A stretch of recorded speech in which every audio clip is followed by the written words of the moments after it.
This is Keith Shillan. I am a writer for Sherdog.com. I'm also the executive producer of the LoudMouth MMA Podcast Network. It's a wonderful partnership. With that partnership, we are always trying to improve our content, improve our quality, give more shows to the networks. So this is a brand new show. This is called MMA Past, Present, and Future. I've been doing podcasts for a little bit now, and one thing I used to do in the past, I used to interview a lot of fighters. I haven't really got a chance to do that recently. It's something I want to get back to. So to come up with a unique show, I decided to do a show called MMA Past, Present, Future. What the idea behind this is to interview somebody who I believe made a big impact on the sport in past years, to interview someone who's making a big impact in current, whether it be in UFC, One Championship, Bellator, wherever, Invicta, wherever, and then also interview someone that I believe is going to make a huge impact, be a big name in the future. So you kind of get the idea where I'm doing this. Now, the three guests I have today, I couldn't ask for a better lineup for our very first show. I have UFC Hall of Famer Randy Couture. I have UFC standout Miranda Maverick, and I have LFA standout Dana White Contender Series veteran Cody Brundage.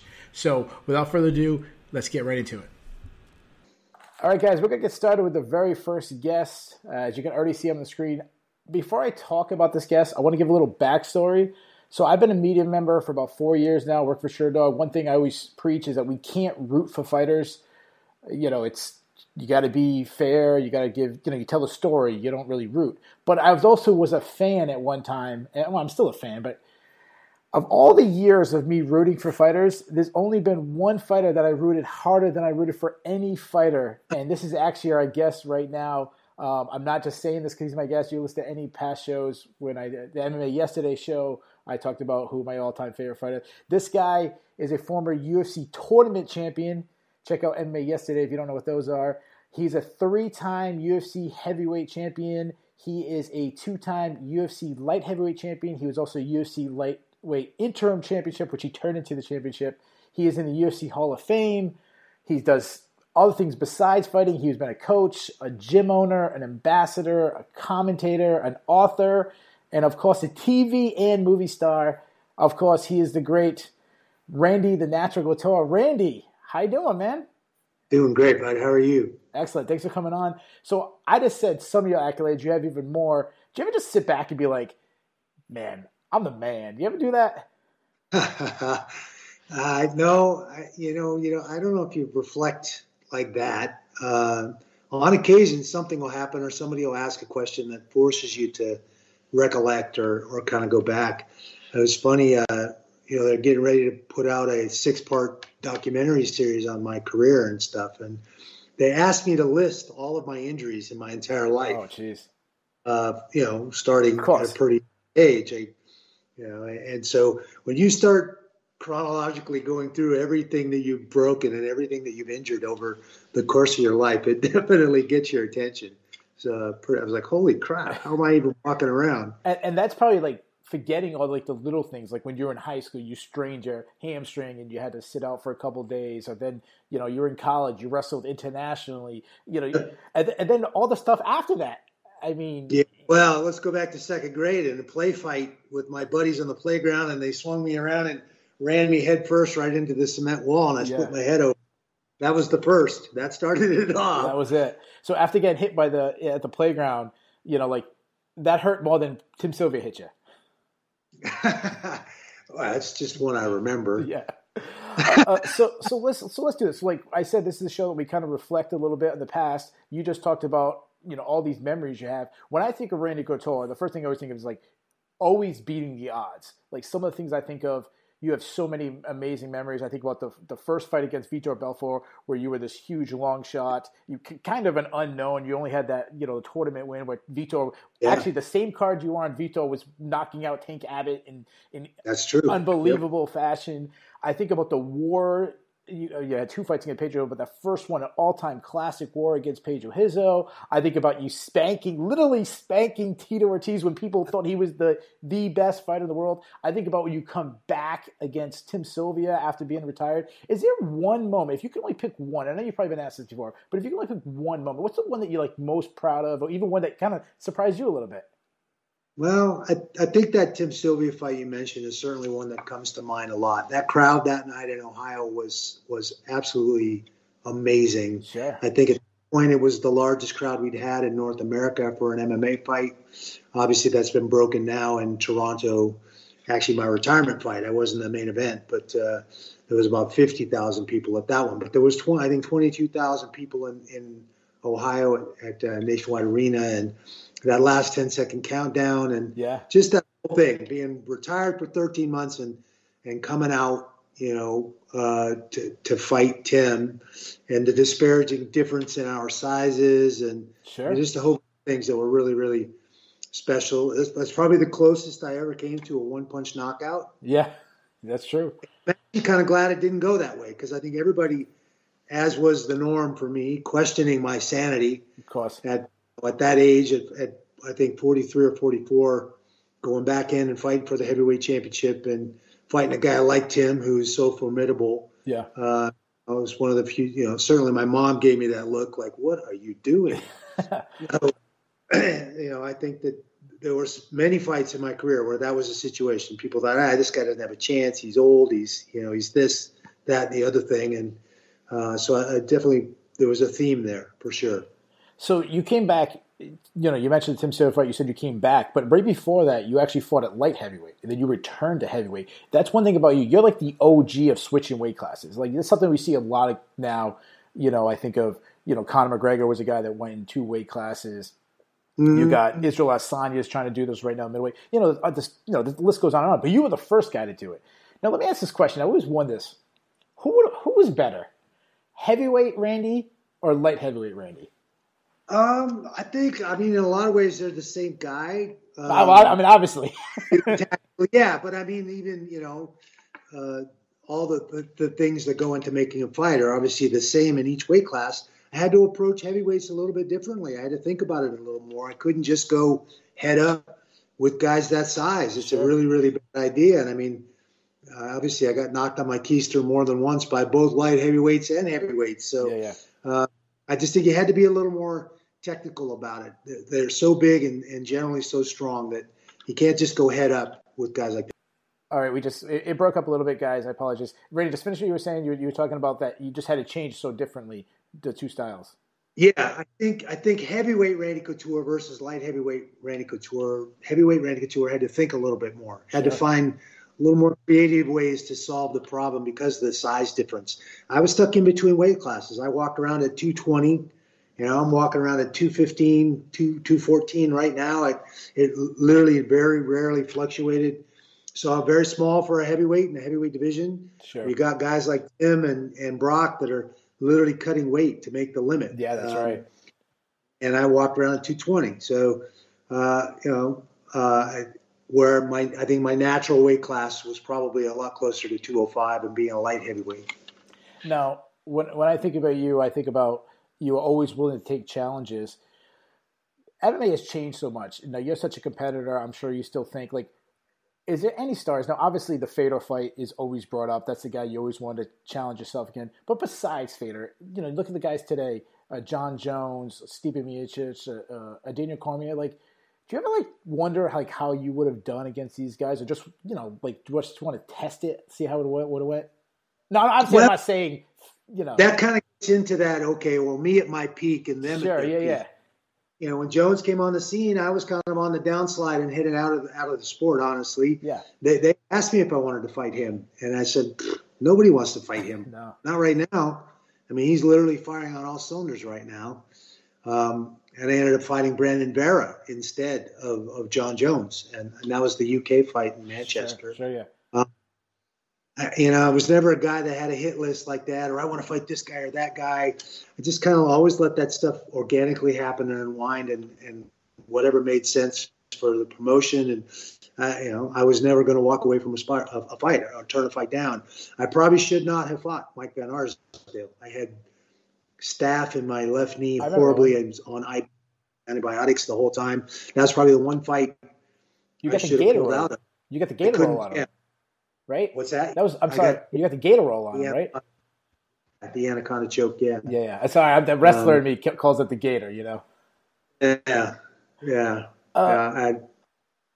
it's funny because of all the guys that are, that came after you that were successful at heavyweight and light heavyweight, the guy that always reminds me most of you, who's had so much success, is Daniel Cormier, because obviously success at light heavyweight, success at heavyweight, success into his 40s, obviously the big wrestling base. You guys both commentate, even the same college. You both wrestled at the same college. Do you see yourself in him?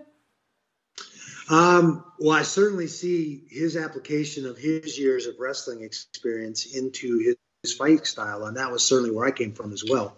I think we share a lot of common roots.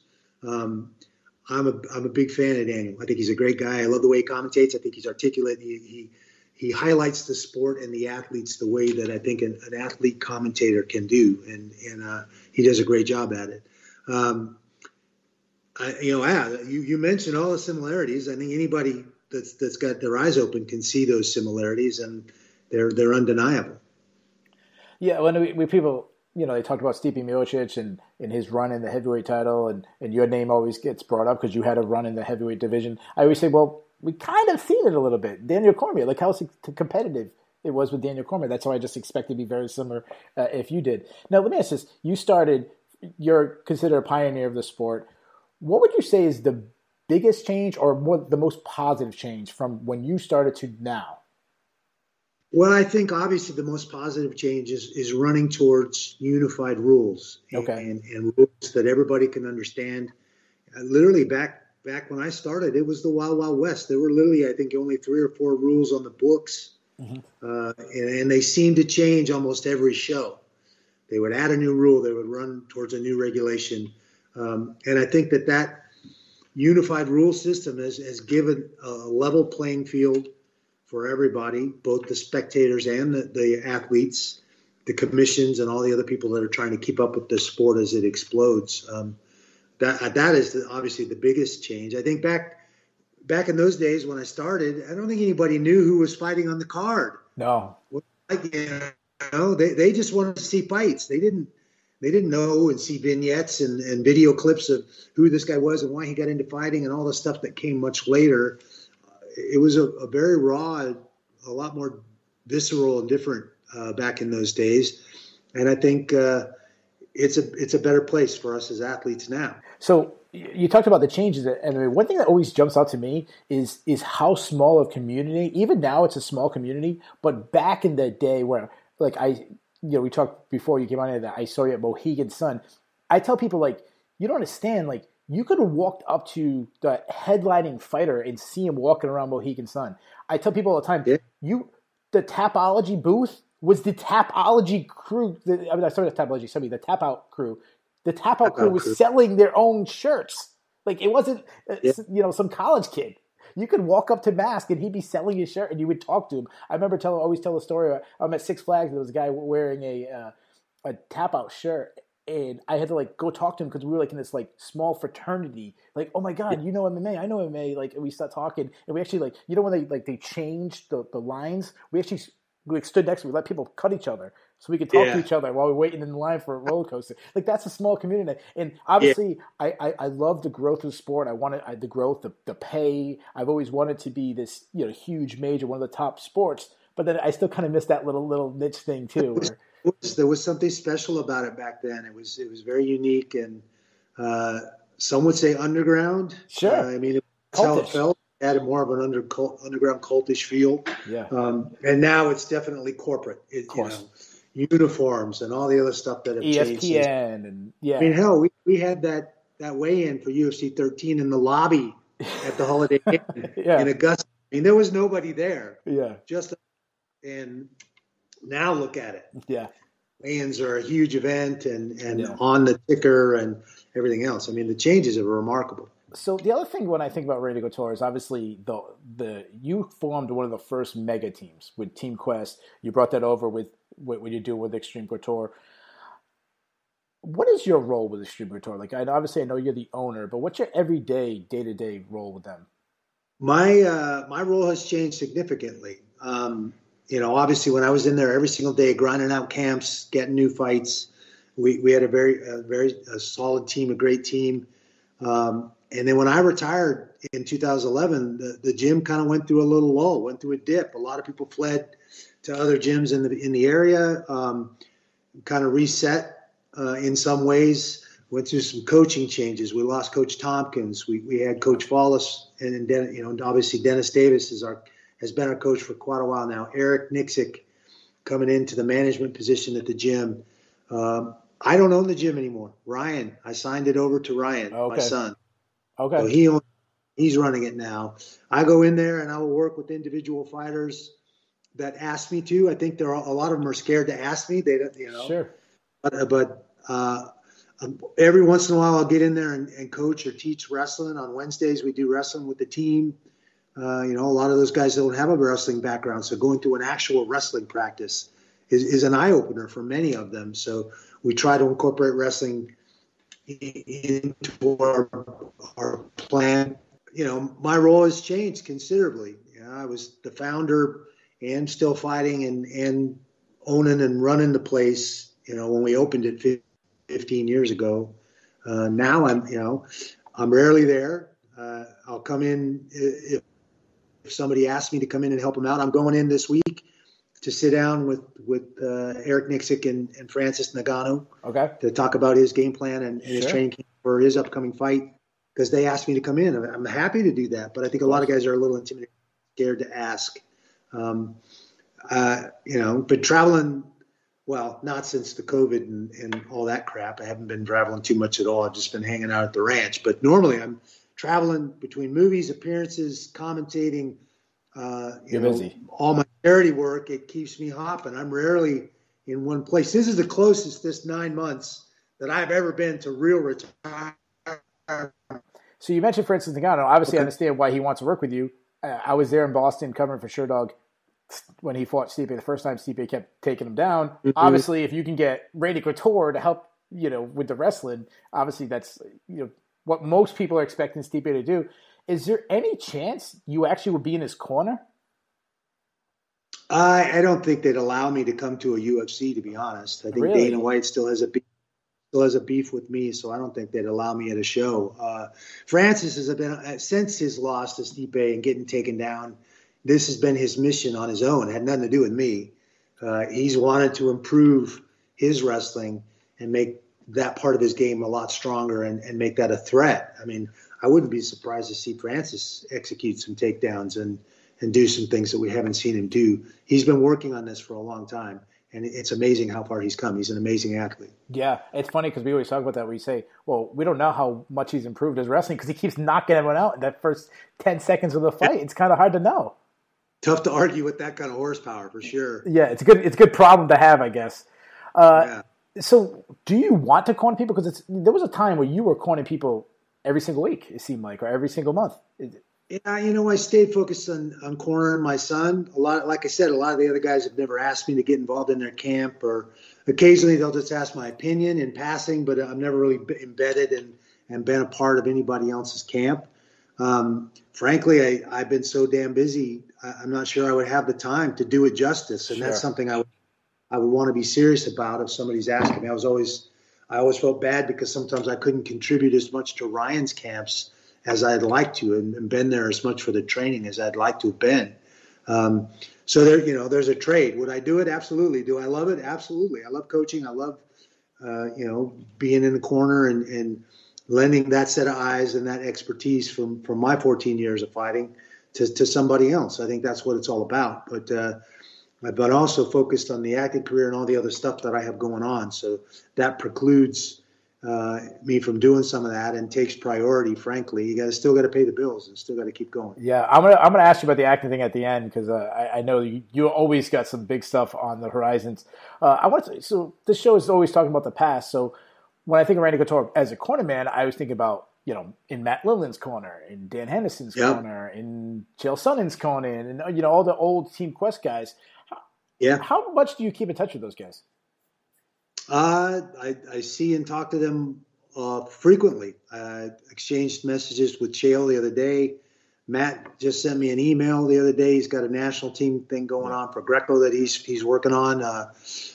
Saw Danny. Gosh, I was supposed to go to hunting hunting waterfowl with Danny a month and a half ago, and had a chance to go fill a deer tag instead of going shooting birds. So, but I see Dan fairly regularly, and we talk fairly regularly. I mean, those are my teammates. Sure. Those were the guys that made me who I was, that allowed me the success, grinding on the mats and beating the hell out of each other on a daily basis at Team Quest, and then further down the road at Extreme Couture. So I think once you have that kind of connection and that bond, I don't think it's ever going to go. It's not going to leave. Yeah. That's just how it is. Sure. Let's talk about the PFL today. PFL tweeted out, made big headlines. They tweeted out the lineup. It's been a long time. They missed the whole season. I know that kind of sucks for MMA fans. It obviously sucks for you as a commentator. First thing I want to ask you about is, I saw an interview you did when the announcement of the canceled season about a year ago. I saw an interview and you talked about that you weren't consulted on it, and you weren't saying that in a negative sense. You're saying, like, I'm not one of the. I don't call this shit. If you were consulted, what would you say? What would you say was what did you want to happen? Yeah, well, it was interesting. I think early on, a lot of us had no idea what real numbers were, what was really going on with this pandemic and COVID. And so on the one hand, you've got Dana White pushing and trying to make Fight Island and fights happen, even though everybody's locked down and under quarantine. And I thought, he's crazy. What is he doing? Sure.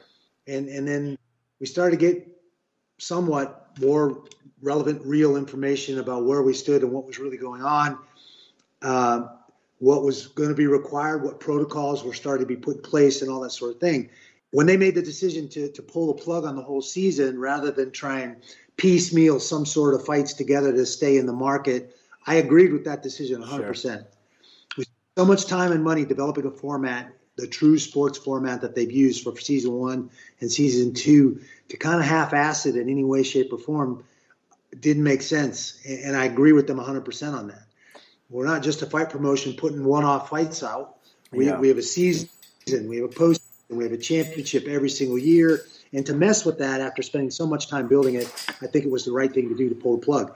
The same things being said, I'm happy that Dana White did push. After we started seeing real numbers and what was really going on, I'm glad he did push to get MMA was the first sport back up and running, as far as I could see, doing shows in person and all that. Obviously, following the protocols and the bubble and the whole thing. But I'm glad that he did push that. And I think early on I thought he was crazy because, like, dude, what are you doing? You know, people sick. Obviously, now it wasn't that. It wasn't as serious as it was made out to be. Yeah, the funny thing about the UFC being the first, show to come back, MMA being at one time the only sport. I was saying, I told you guys for 25 years, MMA would be the number one sport in the world. I told you guys. I'm going to wrap this up because I know we're having a lot of technical issues, but I do want to ask you a little bit more about the PFL, and I want to talk about your movies, obviously. So we totally understand where PFL was in such a tough situation compared to any other MMA organization because it's so different. So let's talk about how different. So they announced today some of the combatants in featherweight. They talked about they had the entire field for lightweight starting April 23rd, which you must be excited about that to kind of have now what the schedule is going to be. Is there anything about this season in particular that gets you really, really excited to get started? Well, we've some great new additions to the lineup. Verdum, Rory. I mean, we've got some amazing guys coming. Nathan Schultz back as a 2-time champ. Same with Lance Palmer. I mean, there's a crazy group of kids that have signed up for the new third season of the PFL. So excited to see them in this true sports format, try and make their way through the regular season and get a shot in the postseason. And again, I think we said from the start, what I love about this promotion is it's a meritocracy. If you want to talk trash and play all that, then do that. Knock yourself out. But guess what? It's not going to help you get the nod. It's not going to help you get past anybody. You're going to have to go out in the cage and fight and score points. It's absolutely a meritocracy, and that's what I love about it.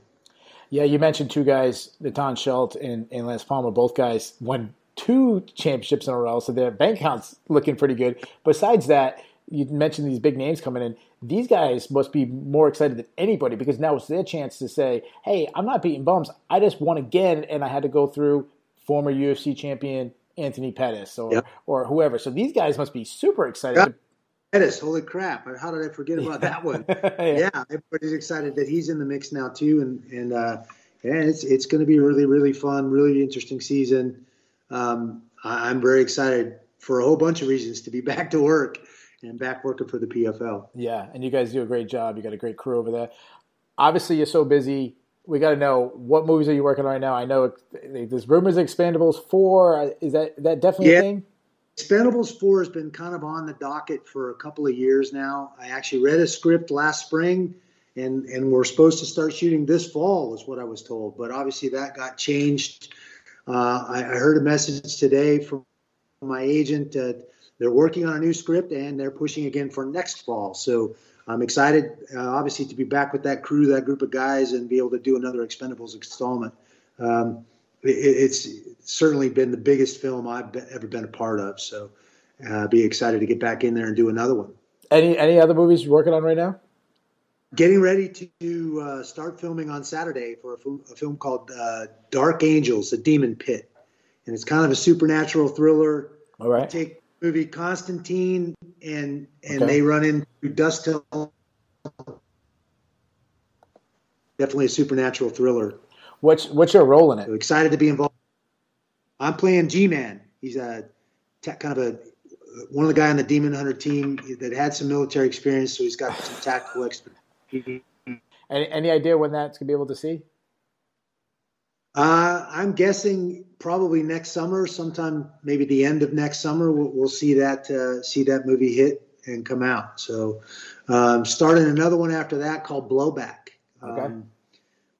I've read the script and know that we're shooting in March, but I don't know who else has been cast yet. Yeah. So I'm not sure what to look for there, but it's good. Again, starting to get the business back up and running and making some more films. So let me ask this question. It'll be my last question before I get you on. I appreciate it. We've gone way over time than you've promised to give me. So we've seen you, obviously, you fit the action role. I mean, you're one of the baddest dudes who's ever lived.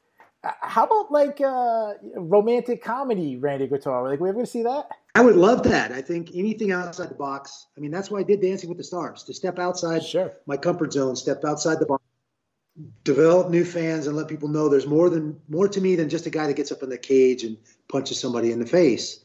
And so acting is the same thing. I think obviously people can see me in those action roles, and the physicality and authenticity in those situations is, I think, why I got a job in the first place as an actor.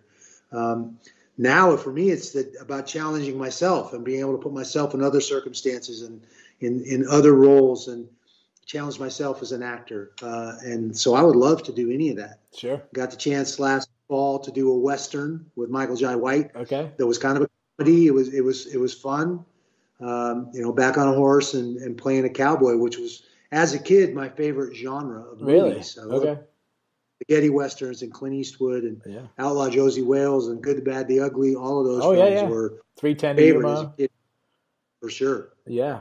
Fantastic. So tell your agent, we'll get in touch with Jennifer Aniston or Sandra Bullock or one of these ones. And I got the role. It'll be retired MMA fighter looking for love in the arms of Sandra Bullock, or insert whoever your favorite female in Hollywood is. Wait, is this a documentary or a film?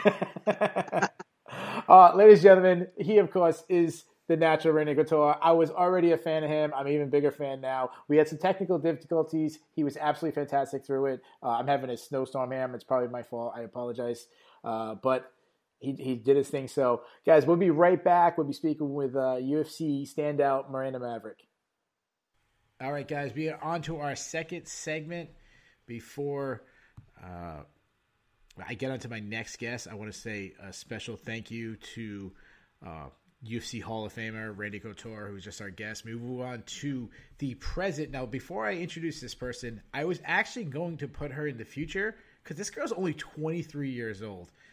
That said, she's already in the UFC. She's got we'll talk about her accolades in a second. She's got some big wins on her record. So I'm actually going to put her into present right now because she's fighting next weekend. Let's get right to her. She is the Invicta Phoenix one-night tournament champion. She's currently 1-0 in the UFC after beating Luana Jojua by first round TKO at UFC 254. She returns this Saturday at UFC 258, when she takes on Jillian Robinson. Ladies and gentlemen, this is Miranda Maverick. Miranda, how are you? I'm good. Thanks for having me on. So Miranda, let's get right into it. When I think of Miranda Maverick, obviously I know you first from Invicta. You know, the hardcore fans knew you. You had a lot of buzz coming to the UFC. That's not how many people, you know, entering their UFC debut. It doesn't really have the same kind of name recognition, at least with the hardcores. You know, casuals, that's a little different. But I want to talk about your last loss. Your last loss was against Deanna Bennett. You are a completely different animal when I see you on tape than that girl then. I mean, you're on this killer run. You won the one-night tournament. You beat a girl like Pro Gonzalez right before UFC debut. You beat some really, I mean, Victoria Leonardo, who's in the UFC. I mean, you beat, I think, Shayna Young, who's in the UFC. Like, you went on this run before you even entered. So tell me, what was the biggest change from that girl who lost to Deanna Bennett to the girl who is right now? I'm maturing, I guess. Pulling a trigger. Learning to actually let my hands go and not be worried about losing a fight. Go in there and try to win a fight again like I used to. I started getting to where, you know, I was trying to fight smart, and it just wasn't the way that my style worked, and my striking wasn't up to par like it needed to be. My mindset wasn't where it needed to be. So I think I finally just changed that, got complete confidence that I had never had before when I went into that tournament. I think it helped that there was so much money on the line, honestly, Sure. and everything. It changed my life. So I went in there with a fierce passion and just did my job, basically. I know I have the skills to do it. My dad always jokes that if he had a remote control, I'd never lose a fight ever because he would know how to get with me, you know. I have the body for it. I have the training mindset for it, and I work harder than anybody I know in the MMA world. So I feel like I work hard to earn what I get, but of course the help that surrounds me and the faith that goes along with that. Sure. But I getting the chance in the tournament, I said I wanted to fight Deanna in the finals. That happened. So I avenged my loss in the tournament and fought 2 other times that night against Victoria Leonardo, who I had already beat once, and Shayna Young, who I was excited to fight as well. Got done with them, thought I was going to get the title shot, was a little bit spiteful that I didn't right away, but the big name that got a lot of popularity for them with all of her followers and stuff, so I guess she was the girl they wanted to push to be the next title holder. Ended up having to fight her to make my way there, and then, of course, COVID happened, and unfortunately the title holder was Brazilian and couldn't get the passport to fight in the U.S., but I've been waiting for the UFC call for a while. I've gotten it several times before that for short notices that just didn't make sense for me. I wanted to be smart about entering the UFC, and I didn't want it to be some short notice thing. I wanted them to actually want me. So I waited until they gave me that 4-fight contract, and here I am. Yeah, so let's talk about that. So there's a lot to break down because you gave me a lot of things to break down. One thing we just talked about, the name of girls. Beating Deanna Bennett, like that must have been just a confident boost because, you know, you feel like you're improving, but, you know, you lost to this girl. Now that when you beat her, now you can show, like, yeah, that girl lost to her. This girl now just beat her, and you won fairly easily. Now, I want to pause for a second because I don't know if I explained it too well when I said the Phoenix tournament. This was a one-night tournament. She beat 3 girls who – 2 of them are currently in the UFC. The other girl is a former UFC fighter. So, I mean, they were talking top level, all in the same night. So you had, you know, this run-up. You talked about not taking some fights when they called. You had some really challenging fighters that you've beaten. Tell me, like, how much did that help you, that you face girls that maybe even be better than some of the girls that are currently in the UFC? Like, how much did that help you in your UFC debut? It's helped me a lot to just know that I've already fought at that level. It's not this jump in levels like it is for some girls. Sure. Like a sudden jump from competition. I worked my way through Invicta. I didn't get there easy. A lot of girls like can just jump to the title or they get a couple fights and they're there. But part of it because I was so young, and part of it just because I didn't have that huge gym behind me or huge following when I started out. and I had to really work my way to the top of Invicta, and I know I'm going to have to do the same thing in the UFC, but I've got a lot of hype behind me, surprisingly for me at least, going into the UFC. So it was very exciting to have like John Anik, DC, and like all the attention on me as I went into that first fight. I enjoy being the underdog, but it wasn't the case this last time, and I don't think it's the case this time either, and I'm kind of proud that it isn't. I've worked really hard to get here, and it was my dream to be in the UFC, and I plan on making good on that dream. Yeah, you talk about that. So I just listened back to my breakdown of or a preview that I do with Ben Duffy here on Sherdog, and you at one point were up to a negative 440 favorite, and people don't know that is a extremely massive favorite. Like that's the kind of favorite that a Valentina Shevchenko becomes, or Demetrius Johnson is prime. You were doing this in your debut, so I'm sure you must have felt a little bit of pressure of that because, not only were you making debut, but you were also expected to win and win spectacular, which you did. One thing I want to mention is you talked about your dad. You said your dad, if he could play you like a video game, you wouldn't lose. But your dad actually wasn't at attendance for you. What was that, strictly a COVID thing? Is that what happened? Unfortunately, it was due to the passport issue. His wasn't renewed. We didn't. It was a little bit too late, and because of COVID, it takes 8 months to get anything done right now. So he put it in as soon as he could. Wasn't soon enough. Was not able to go to Abu Dhabi with me as a result. He will be there in my corner this time, and hopefully every other time from now on. But it still turned out all right. If anything, I think it gave me extra motivation. And, we talk about the pressure thing, and if that gave me pressure with the higher odds, not at all. I feel like I handle pressure well anyway, but Sure. In reality, I'm so confident walking into that fight. Everything I had done in that fight camp was utilized to beat Liana in every form and fashion. And I feel like this fight will be no different against Shillan Robertson.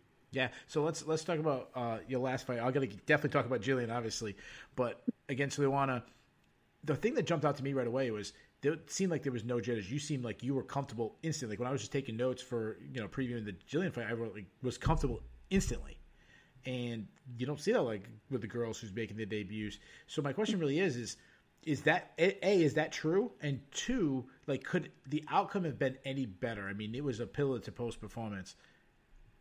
I would tie both of those questions together, actually, for me. I think I looked very shitty in the first 45 seconds of that fight. Really? I just got tagged 5 or 6 times. She punched me, and all I would do is kind of touch her. And DC was, the commentators add to that hype when you're rewatching the video. And I'm like, oh, they were like talking shit that first 30 to 45 seconds. And my dad back home was worried for that amount of time. But it just took me that long to keep from getting hit. Like, I was like, what am I doing? Like, I remember thinking in the fight, I'm like, I never get hit in training. What is happening to me right now? And I think it was just, I'm not used to having any nervousness or anxiety walking into a cage. Sure. But when Buffer calls your name for the first time, I don't think it's avoidable. So Sure, yeah. Yeah, it was this hit of reality of I'm finally there. And you probably know I almost made my debut back in June. Yeah. And I got ripped 2 days before then. So I think just that suspense leading into that first 30 to 45 seconds, it just took me to get my timing, get my comfort zone, and get my range on that girl. Yeah, and to add to that, not only were your debut in the UFC, that night, but it was on a pay-per-view card, which makes it even more bigger. You have Khabib versus Justin Gaethje, which was people were talking about for months and months and months. So I understand where you get that, but I think you're actually being a very hard critic of yourself. Because I didn't see that at all. I saw a girl, I was like, wow, she's throwing heat, and she's like attacking with combinations. Like you were throwing 4 or 5 punch combinations, and they were power shots. And I was like, wow, this girl's failing herself. But obviously, you're in there, so I was reading it wrong. Let me ask this. So has anything changed? Like I know you're, which is amazing that you're a college student on top of this, that you're going for your PhD, you're a teacher's assistant. Like you're the busiest girl in MMA. I shouldn't say girl, I should say young woman in MMA. But has anything else changed? Like, do you get any more recognition from people? Like, obviously the hardcore has known you, but like the casual person, do they suddenly like know you when you walk in the gym? Do you get a little more respect? Gym, of course, every gym. But actually, oddly for me, it has been like just random people. I've never been used to that. Especially I live in Virginia. I'm from Missouri. So like in Missouri, it was pretty pretty common for people to know who I was. I grew up there in the MMA world, was fighting in Kansas City, St. Louis, all those places. But when I got to Virginia, I was this unknown person, and not very many people watch Invicta that are just casuals. You know, they watch UFC, the tour, maybe that's it.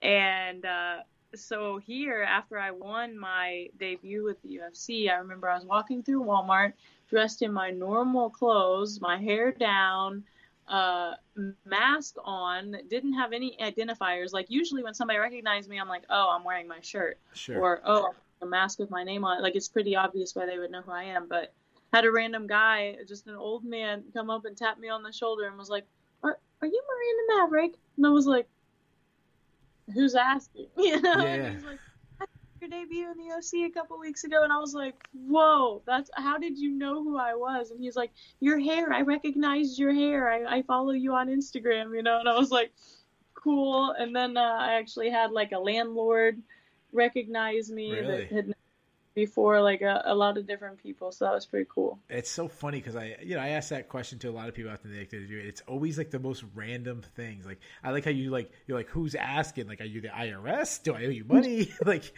no, that's cool that you're getting the recognition. So let's talk about this fight now.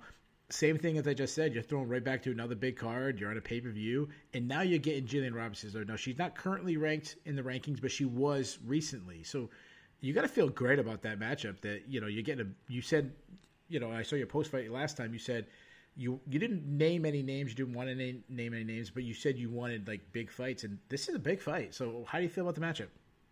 I feel really good. So I've kind of like thought about the whole wanting big matchup. For one, I'd like to get my contract done with, renegotiate, then start fighting the bigger names, just because the money difference there. Sure. And people take it out of context and say I'm not happy with the money. That's not what I ever said. I said, you know, I just would like to be paid at least close to what the people are when they lose and I win, you know. Plus, college is expensive. It is expensive. Everything's expensive. Yeah. Especially now, you can't even get a side job. But in all honesty, I'd be happy with getting in the top 10 next. Like, I think a win over Jillian will give me a top 15 girl if they don't decide to give me another, like, new up-and-comer just to continue my experience level, I guess. But my guess is it'll be another top 15 girl after that and just keep moving up the ranks that way. Now from an X's and O's sense, Jillian is a girl that I don't want to say one-dimensional because, like, at this point in the UFC, no one's one-dimensional.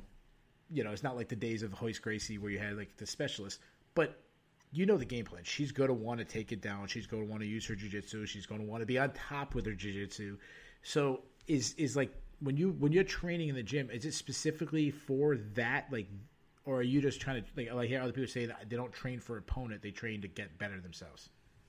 It's actually a little bit of both. I definitely train to get better myself, add tools to my game in between each fight camp, but I'm also very aware and educate myself along with my coaches about my opponents, try to get all the video we can, everything from watching interviews to watching, you know, tapes, which is a whole psychology thing, honestly. With the interviews, you're always like, are they saying this because they know I'm going to watch? Are they saying this because they're just naive? Like, whatever. But with her, I think she is pretty honest in her interviews. I think that she believes that I'm scared to go to the ground and that she's going to try to get me there if possible and beat me up. Because from my eyes, that's her only avenue to success if she even had one. But I think for sure I'm better than her in the striking. I'm a bigger, stronger opponent than she is, for sure. And I don't think she's taken my ground game as seriously as she should be, to be honest. She fought Pearl in that jiu-jitsu match, Sure. but I fought for her and demolished her just as much, if not more. I just happened to not submit her mainly because I was trying to put on a clinic. So yeah, I'm really excited for it. If it does go to the ground, I know that she ends up on bottom a lot of times and is able to scramble herself out and get on top, but she's never faced a girl with as heavy top pressure as I have. Yeah, you also have a wrestling background. I know you wrestled in college and wrestled a little in high school and stuff. So I want to talk about that. You talk about college. You're currently in college. You're going for your PhD, which is crazy amount of work. I know they say that you're also a teacher's assistant. So I don't even know where this question is. Like, where do you have time to train? Like, you're not an amateur fighter. You're not a, you know, like, I'll take a fight every 6 months on a regional scene. You're in the UFC fighting Shillan Robinson. So kind of a two-part question. Where do you have time to train and balance all the other things? And then part two is what's the plans? Is the plans to, put the PhD on the back burner for a while and go as far as you can with the UFC? Or is it kind of like that's what you're, going to college for? You're going to try to do like Stipe, doing both? Like, what's the plan? So I'll address the first part first. I train about 5 hours a day on average. Yeah. Some of my professors don't exactly like it. And a lot of them, I think, feel like it's almost not fair to them because they never had time to do extra stuff. And so I seem to get even more workload thrown on top of me. Obviously, the other grad students are not athletes or anything of that sort. And to be honest, the school's proud of me and they represent me really well. But the grad school themselves is kind of like wishy-washy, Yeah. Plus, I'm in industrial psychology, a liberal arts school, and I'm doing this barbaric sport that's, so you get the mixed views within school. But I have enough time to get my schoolwork done. I'm not making A+ probably like I would be if I was MMA. I'm making A-, which in grad school is passing. I don't care. Yeah. But it is one of those things where, like, if you get a C, you fail. Like, it's grad school, and, like, for me, C's get degrees thing doesn't work, especially to keep my stipend to be able to keep teaching for them. The teaching is what pays for my grad school, so I do that on the side. Now it's online, so that's definitely helped. Every class is online right now, at least. And so that's helped with my time. But I just do school training. And obviously when I have classes, I can't do training, so I just fit it around it. I do some 2 hours in the morning. I do 3 to 4 hours in the afternoon. And that's how I do it. And I'd say if anything gets cut out, it's relationships that I should be focused on or sleep. Yeah. Well, we're getting close on time. I know it's late where you are. You got to go to bed. But there's a couple other questions I want to ask you. But you said you do some teaching. How many hours a week do you do the teaching on top of the college? Your own studying and your own test taking and all that. It's supposed to be a 20-hour week right now because it's online. I probably don't spend that much time on it, probably more like 12 per week, just grading papers, going on there, posting announcements, that kind of thing. But it's still difficult, it just kind of depends on the week, especially during their midterms or finals, which unfortunately are during mine too. So like my workload increases probably 4 times during those weeks. Hard with fighting. And to go back to your other question, because I was terrible and forgot to answer the second one, my plan is to continue, get my PhD and just finish it while I'm doing MMA. And then after that, it'll be kind of a whole different decision, depending on what job offers I get, if I get any. I may go the route of doing both at once and just trying to have a 9-to-5 job and then training, which would honestly be easier than what I'm doing now. That's the funny part. Sure, that's true. That is a good point. Yeah. And you definitely have a more structured schedule too than college classes. You could have a 9 a.m. class. You could have a 8 p.m. class. It's kind of tough that way. I want to ask this question, and we're running out of short time, but this is the big topic right now in MMA. Obviously, you're a female MMA star. Stephen A. Smith comments. I don't know if you've been able to see it. You had to know that I'm going to ask you about this. Stephen A. Smith, obviously one of the most popular, maybe the most popular figure at ESPN. He said this week, I want to read his comment. There was a 2-part paragraph. The first paragraph was about not wanting to see male and female actually fight each other, which I think everyone for the most part agree with that. So I don't want to throw the baby out with the bathwater, but it was the second part that got a lot of hectic. And this is his quote, is when I think about pugilist sports, I don't like seeing women involved in that at all. I just don't like it. I wouldn't promote legislation laws to prohibit them from doing so, but I don't want to see women punching each other in the face. I don't want to see women fighting in the octagon and stuff like that. Obviously, there's not a lot. The MMA community, especially on Twitter, is always divided, especially during political times. But it seems like this is one thing that has actually rallied us together to be like, I don't like to make things personal. I don't know Stephen A. Smith. He could be a great person. But this is in my opinion, this is an outdated time frame. This was the pre-Ronda Rousey era where female fighters were looked upon. As a female athlete, what do you think about these comments?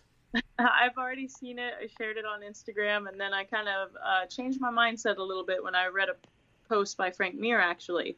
And he was like, why, if we disagree with this so much, are we giving this guy attention? You know, that's all he probably wants from this anyway is Good just point. to hype, get attention. And I'm like, you know, that's true, because he already knew how much hate was going to get fed back from that. You're not that stupid, you know, and like, let him fade into the NFL where he belongs, you know? And I kind of believe that too. There's been lots of people, all the way from coaches to other MMA fighters to him, like, why is this getting any more credibility? All kinds of people believe that. And I guess like anything else, I don't care. Like, you can believe whatever you want. I've got my fan base. I've got my support. I don't think it hurts the sport by saying that. You know, if anything, it gave women's MMA more attention because he's such a star in another sport that maybe they start watching it now. Yeah, that's a good point. And I definitely think the people's thoughts of women's MMA has really changed. I mean, there was a time where there wasn't a lot of people interested in women's MMA. Then obviously the rise of first Gina Carano and then Ronda Rousey, and then now just the amount of fields. And then we think about just the level of athlete nowadays is incredible. You know, pretty much everyone's fight of the year last year was Joanna Jędrzejczyk versus Weili Zhang, which was an incredible fight. So credit to all the female fighters. And I think as a male, I speak that I totally disagree with them. I love female MMA. That's why I'm interviewing a female MMA star. Last thing for you, I always ask every fighter, let's hear your prediction for your fight, because you know the bettor is going to want to know how to bet on you. Yeah, I've had a couple people from my own gym ask me that even. I'm still going with second round TKO. All right, there you go. So all you guys, go to your casinos, call up your bookie, take Miranda Maverick by second round TKO, and then you'll have tons of money, and you can toss her some money back to help her pay for her college. Miranda, thank you so much. Wish you good luck in this fight and all future fights. Guys, stick around. We got one more guest. We got a future guest. We got Cody Brundage. Be right back. All right, guys, we're in our final segment. This is the future part. Before I get to our guest, I want to thank UFC Hall of Famer Randy Couture for being our guest. I also want to thank UFC standout Miranda Maverick. Now we're on to the guy that I believe is going to be a star in the future of MMA. He is 26 years old. He's only been a professional for less than 2 years. He's already been featured on the Dana White Contender Series. He returns in his LFA debut at LFA 99 when he takes on, and I apologize if I say this man's name wrong, Joseph Crawford. Ladies and gentlemen, he is Cody Brundage. Cody, how you doing, my man? I'm good, man. Thanks for having me on. I appreciate it. No, I appreciate you taking the time. So I watched an interview that you did recently, and you mentioned, which is obviously normal, that you get nervous for fights. Now, obviously, you have a fight coming up this Friday. However, you also have a baby coming up. So my first question to you is, what is more nerve-wracking, getting ready for the fight or about to become a dad? Definitely a dad. You know, I feel like I've had a few fights. I've been competing in high-level athletics my whole life, so I feel prepared for that, even if I'm nervous. I've never been a dad, so people tell you, like, here's what to expect, and I've read books and all that, but the one thing that seems common that everyone tells you is that you just there's no way to really prepare you with words. You just have to do it. So it's pretty nerve-wracking. I'm excited, but yeah, it's definitely more nerve-wracking, the baby, and especially being so close to the fight just adds to the nerves. So, of course. Yeah, man. Yes. Yeah, I'm nervous. So I have 3 children. I 100% understand all the nerves going. When my wife was in labor with our first one, it was, of course, she had to go in labor in like the early morning hours. It was like 2 a.m, and I just started breaking down because I felt like I wasn't ready, and I was almost like scared to meet my daughter, which is crazy because she's my whole life now. I keep telling everyone, I'm like, I just don't want to screw this kid up. You know, I want her. I don't want to ruin anything. So, yeah, I'm sure you'll be a great dad. There's so many things, and people tell you those like, oh, this is going to change your life forever. But it changes you in the best way possible. You're going to experience a love that you didn't even know existed. And it's funny, besides having, the love for a child, your love for your wife will change because you'll see a side of her that you never saw before. Like, you'll see this mother quality that is just going to make it even better. Mm-hmm. I'm looking forward to it, man. I'm super excited. And my family doesn't have many girls, so I'm happy to be adding girls to the family. I had 4 brothers and a sister growing up, so I'm happy to have a little girl. Oh, yeah, it's nothing bad. I have 3. I have 1 boy and 2 girls, and there's nothing better than being a girl dad. It's fantastic. So I think your wife is due You said 2 weeks later, right? 12 days is 12 days. So, I mean, how scary is it to travel out away from your wife during this time? Because, I mean, that's within the window of she could possibly go into labor. You know, it was a serious conversation we had to have. You know, with the landscape, the way things are right now, there's just no guarantees on when fights will come. Of course. Just COVID. So that was kind of a contributing factor. And then, she's actually, we talked about it when we first said it, like, you know, you're going to have to be here and whatever, but she's actually going to come out the day of my fight and we're just going to drive back that night. Okay. Just, you know, so that I'll be there with her. She's like, well, I'd rather go into labor in a place that I don't know and have you there than be by myself. Because, you know, we moved out to Colorado less than a year ago, and it's not like we have a bunch of family out here or anything. Like, we pretty much just have each other. So, just like in the last week, we decided, you know, we'll go out together and we'll just come back because it's like a 6.5 hour drive. It's not too bad. Sure. Like, hopefully, you know, our luck isn't that bad that just in that 12-hour window is when we have the baby. But, you know, it'll be a cool story. I'm excited to tell our daughter when she's here, you know, listen, like a week before you were born, Dad had to go fight. Mom came out with him, and then we came back and had you. So I'm excited for that. But, yeah, it was when I thought, like, at first, like when she wasn't coming, I was pretty nervous about possibly missing her birth. You know, that's not something that of course I'm really willing to do. But, just with crazy circumstances that with COVID and everything, it was kind of something I felt like I needed to do. Yeah, no, I understand. You got to take every opportunity you can, especially an organization like LFA. I mean, that's such in my opinion, probably the best regional promotion in America. Obviously, it speaks for itself, the amount of fighters that have gone on to the UFC, gone on to Bellator, gone on to other big organizations. So how could you turn that down? Now, I want to talk about your wife for a second because your wife is not your typical female. It's Amanda Bobby Cooper, who, if people don't know, that's a former UFC fighter. She was on the Ultimate Fighter show. I mean, she's well known. So my question to you is, what is the plans? And I know this is obviously getting way ahead of herself, but like, is her plan after having the baby to return to fighting? Yeah, absolutely. You know, we're trying. Obviously, it's hard to put like a timeline on it, but she definitely wants to get eating. You know, we moved out to Factory X before we knew we were pregnant. And she was excited to train out here. And before we figured out we were pregnant, she was getting UFC offers again, you know. So, oh, cool. So I think that motivated her. And I think moving sometimes, like, and finding a new place really opens up the opportunity for growth. You know, I think it's tough when you're in the same place for a long time to grow exponentially. And she was in the same place for a long time, and now she's out here. And I think it just kind of remotivated her, and then having the baby remotivated her. And so, I'm excited for her to get back to training and get back to fighting. You know, it's a lot easier when your person's doing the same thing with you and you're chasing that same dream and same goal. So she's excited. I'm excited. But, yeah, she's definitely coming back to fighting. She's not walking away. She's still young. You know, she's only 29. And, I'm excited for her to come back. Yeah, no, I think the whole world is exciting. But obviously being a mother would be the number one role in her life. Let's go back. I hate to bring it up, but your last fight was, you know, your biggest fight of your career at the Contender Series. You faced William Knight. You can probably tell by my accent, I'm from New England. I've met William so many times. He's at every local show. He's the nicest guy you'll ever meet. He's just like a great guy. So I want to ask this question because I don't know if anybody's asked you this. When I rewatched that fight and I tweeted out that night, like I said, I've interviewed William. I'm a fan of William. I'm a fan of his team. I'm a fan of his manager. I didn't like the elbows. I thought the elbows were very close to illegal, if not illegal. I know you don't want to make excuses for the loss, but did you get a chance to watch it back? And do you agree with me on being very questionable? I've watched it a lot of times. I don't know. I think William did what he had to do to win. I put William in a really bad spot early. Yeah. And I was this close to having the contract.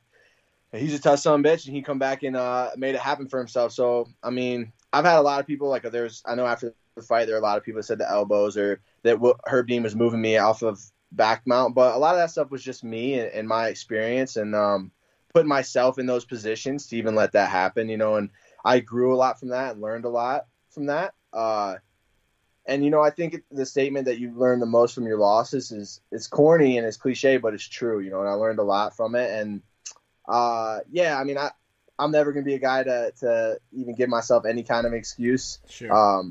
You know, I lost that fight because I put myself in a bad position. And I was dominating that fight and I, like I said, put myself in that bad spot and cost myself the contract. But I bet you I won't put myself in that spot again, you know. So it's tough, and I watched it a lot of times. I've gone back and watched it a ton, you know, because it's a gut wrencher, man. It still bothers me that I was that close, but it motivates me too. So I'm excited to get back to that level and, you know, go against more guys like William. I think I showed in that fight that I belong at that level, Sure. and now it's just back and proving it and getting back to that level more consistently.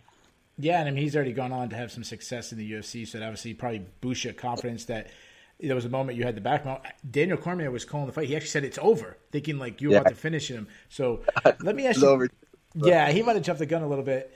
And he has. I don't think he's watched enough of William fight because that's his thing to like take a beating and then come back. And I know I was putting you in a tough spot, asking you about the elbows, but you said I saw in another interview. You said you talked about like just having the experience. That's a good thing. The experience of you know, kind of understanding how the UFC does things. That's always a thing. But if you said you wouldn't do that again, so what would you do different if you fought him again? I think I would just. It's so hard to say because in that moment, I was such a different fighter. You know, I had just moved to Factory X. I'd been there for 6 weeks. So I hadn't even had a full camp out there. I've been there for 6 months now. So just my style and how much I've evolved is so different. But in that moment, I think I would have just tried to be a little more composed. You know, I was so close to getting the finish. And then we got in a scramble. He came up to his feet. I think if I could go back and change anything, I would just back off for a minute and just refocus, recenter what I'm doing. Instead of diving in on that takedown, leaving my head low. Obviously, you know, that didn't work out for me. But I think just being a little more composed and realizing, you know, it's tough when you come from wrestling where we got 7 minutes. And, you know, if you're a high-level wrestler, you know that your job isn't a lot of times to just win. You know, you want to major a guy or you want to pin a guy. You got to get bonus points for your team. Like, the goal is never just to win. And I think sometimes in MMA, that's not the best mentality because you just need to win, really. Win first, and then everything else comes second. And you have 15 minutes to do it. You know, so it's just a different pace and a different deal. And I think I would just slow it down a little bit more. I've always been a really fast starter in all my fights. I mean, if you go look at my fights, I have a couple 12-second knockouts. I have very quick finishes, and that's because I come out so aggressive. But I think just pacing it out a little bit more and feeling it out would have been beneficial to me in that fight. You know, like I said, I'm a way different fighter now. So the way I fight him now would probably be I couldn't even have done it back then. You know what I mean? Like 6 months ago, I couldn't have even fought William Knight the way I would fight him now because I didn't have the ability to do it. But now I do. I'm a different guy. You know, I was up at 205, so I don't think I'm going to be staying there either. I'll be at 85. But yeah, I mean, I don't know. There's a lot of things that I think, you know, looking back, I would have changed. But it's tough too because, you know, you come out and maybe if I hit him 3-4 more times, fight's over, right? So I don't know. You drive yourself crazy doing that, but yeah, it's tough. I know. It's still tough. Eats me up. We'll move on to better things. You just mentioned that you're back down to 185. I know you bounced around a little bit. Was the decision to move to 185 strictly based off your last fight, or was that like always the plan to go back down? Yeah, so I took the fight with William at 205 because I mean he's a big guy. Like I think that's what everyone first. Yeah, but he's a shorter guy. So I was like, okay, you know, I think height's a bigger deal for me and reach. You know, I wrestled heavyweight and 197 in college, so I'm used to those bigger bodies, and I don't ever really feel too out strength or muscled. You know, I think physically I can compete with those guys. I walk at 200 pounds. You know, I'm an 85er through and through. The plan was, you know, get the contract and then sign the contract at 185. So, okay. You know, staying there is just kind of where I naturally belong. Not that I fought all over, you know, my whole career, not just that fight. I fought at 205 and I fought at 195 catch weights. I've done all kinds of stuff, but 85 is where, if I'm at the highest level, that's where I need to be. So, it wasn't based off that last fight, but it is nice to be going back down. Yeah, I understand that. And also it's good to have the options to either fight in 2 weight classes because, you know, a lot of times the call comes, it's on short notice, it's out of a weight class. I mean, there's guys fighting this weekend, you know, that's on different weight classes. So that's obviously good to have. You also mentioned earlier, just the first time having a full camp with Factory X. Obviously, Factory X is one of the best teams in the entire world. Just talk about that experience. Like, what has been the best change by having a full camp with, you know, just a room full of killers? Yeah, I think just my mindset. You know, I think when you're the top dog at your gym, which I was at my old gym, and you got all these people hyping you up. The pressure there is different than when everyone around you is at that level. I think when everyone around you is at that level, you can get back to having fun more, which I got away from, which was tough. Because this sport, listen, man, this sport is so hard that there's so many easier things to do if you're not having fun, to make more money. You know, it's not like you're making a killing right now, especially on the regional scene. So I think I was just able to get back to having fun and learning. And the other thing is this camp, like I've only known about this fight for a month, but I was training for, like I said, 5 months before that without an opponent. But I'd never done that my whole pro career. My whole pro career, I'd been game planning for whoever. I'd been training with an opponent in mind. And sometimes that can stagnate your growth a little bit because you're just focused on how do I beat this person in front of me instead of how do I get better as a fighter. So for 5 months, I've been able to just focus on sharpening my tools, getting my skills better, growing, and having fun, like I said. And so, yeah, I mean, the gym there is just crazy. You know, I got Anthony Smith, Zach Cummins, Dustin Jacoby, Josh Frem. Like, these guys are absolute animals. And you spar on Fridays, and it's close to a fight. You know, it's a fight simulation every Friday. And I tell everyone, like, they ask what's the best part about fight week. The best part about fight week is that I don't have to spar my teammates because those guys, for real, those guys are hammers. I'm like, thank God I don't have sparring. Like, I'd much rather be in a cage with somebody. Yeah, so it's good, man. Factory X has been awesome for me. You know, Coach Marks really took me under his wing, and Anthony Smith really took me under his wing, and I've grown a lot, just as a person and as a fighter as well. And like I said, I got back to having fun, and that was the biggest thing I think I was missing for a while. And when you're having fun, it makes everything easy. When you're not and you're forcing yourself to show up, it's tough. So I'm excited to fight. Usually I'm pretty anxious. Like we talk about nerves. You know, normally I'm anxious. I'm still nervous, but it's an excited nervous. I'm excited to get in there. And, you know, I'm not anxious anymore. I'm excited to compete. So that's fun and that's good for me, you know. Yeah. Definitely take your mind off all the stresses of the new changes that'll be coming soon too. Let's talk about your opponent real quick. I don't know that much about him. I know he trains under Gilbert Melendez. His name is Joseph Cropshot. I apologize if I say his name wrong. What do you know about him, and how do you think you guys match up? Yeah, so he trains out of a good gym. He's a tall, long guy.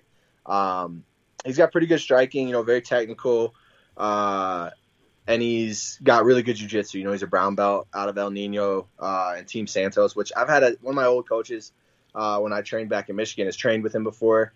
So he's solid. You know, I know he's good, and he's kind of in the same point I am where he's coming off a loss, and a win here does a lot for him. But I just think it, like on the regional scene, you know, if you're not a Contender Series guy, if you're not picked up by the UFC, like if you're not on that radar, I just feel like I'm above that level. You know, maybe I'm not. You know, but that's just how I feel. I feel like I'm on the level to be in the UFC. You know, I think that fight with William showed that. You know, I'm competing with guys every day in the gym that are in the UFC. And I have success. So I really feel like I'm on that level, and it's just a matter of time until I get there. And Joe's good. Like, don't get me wrong. Joseph's a good fighter. I've watched his film. He's solid. I just think there's different levels. And especially, you know, I always feel confident going against a guy whose strength is grappling or the ground because I'm in the 1% in that field. So I'm like, if I want it to go there, it'll go there. And if I don't want it to go there, it won't. So that always makes me feel good. And yeah, the matchup's golden for me, man. I can really show my growth on the feet, and then if I need to take it to the ground, I will. You know, I haven't fought one guy yet that stopped me from doing that. So if I need to take it there, I will. And yeah, it's good. I'm excited. I always do better with better opponents. Mm-hmm. You know, you can get up for them, you can train hard for them. You know they're coming to take your spot. So yeah, I'm motivated and ready to rock. Yeah, you mentioned that you've been training with UFC caliber people who are in the UFC. You're kind of underselling it. You're training with guys who headline UFCs. I mean, Anthony Smith has headlined 5-6 pay-per-views. He fought for the title. I mean, so that obviously is a confidence boost. Unfortunately, we ran out of time. I got to get one last question. I always ask all the people who's about to fight. Tell us, you know, a lot of people watch the show. They want to make a bet. So how do you win?